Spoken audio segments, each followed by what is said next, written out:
যুক্তরাষ্ট্র, চীন, রাশিয়ার মতো শক্তিধর দেশগুলোকে ছাড়াই আজারবাইজানের রাজধানী বাকুতে চলছে জলবায়ু সম্মেলন। আরও খবর জানাতে সেখান থেকে যুক্ত হচ্ছেন সহকর্মী ইশরাত জাহান উর্মি।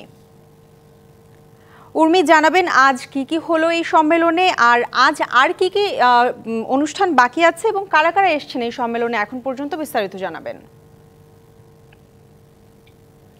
স্বর্ণা, এ পর্যন্ত যদি আপনি বাংলাদেশের কথা বলেন তাহলে আমি আপনাকে জানাতে পারি যে দুঃখিত ঈশিতা, আমি যদি বলি আপনাকে তাহলে প্রথমে আসলে 20 জনের সাথে আজকে 20 জন বিভিন্ন লেভেলের কর্মকর্তার সাথে বিভিন্ন লেভেলের নেতার সাথে প্রধান উপদেষ্টা বক্তব্য রেখেছেন, যোগাযোগ বৈঠক করেছেন। আজকে প্রধান উপদেষ্টার যেই বক্তৃতা রাখার কথা ছিল এই বাংলাদেশ সময় দুপুর 1টা থেকে 2টার সময়, সেই বক্তব্যটি আজকে উনি অংশ নিচ্ছেন না সে বক্তব্যে।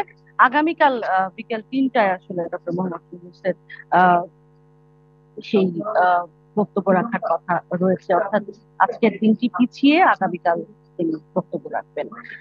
এবং কিন্তু তার আগেই তার প্রেস সচিব আমাদেরকে আসলে জানিয়েছেন যে তার বক্তব্যে মূলত কি কি বিষয় থাকবে সেটি কিন্তু জানিয়েছেন। তিনি বলেছেন যে মূলত এই সাউথ গ্লোবাল যে দেশ, গ্লোবাল সাউথ বলছি আমরা, যে এই অন্তর্ভুক্ত যে দেশগুলো রয়েছে তাদের যে ভালনারেবিলিটি,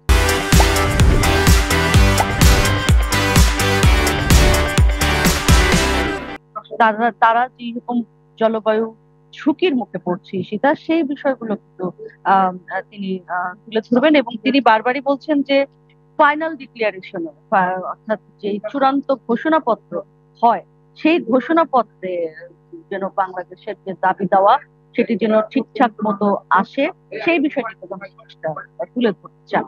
আমি এই মুহূর্তে বাংলাদেশ প্যাভিলিয়নে রয়েছি।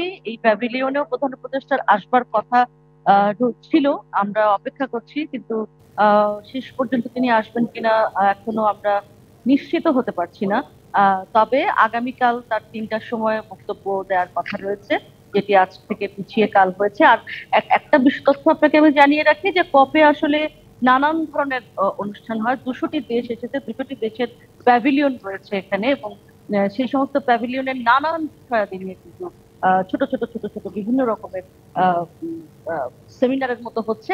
সেই সাথে যারা নেগোসিয়েশন করেন যে কি হতে পারে, কত টাকা পেতে পারে, কোন দেশ কত টাকা পেতে পারে, সেই বিষয়গুলো সেই প্রোগ্রামগুলো কন্টিনিউ বা ধারাবাহিক থাকবে। অসংখ্য ধন্যবাদ উর্মি আপনাকে আমাদের সাথে যুক্ত হবার জন্য।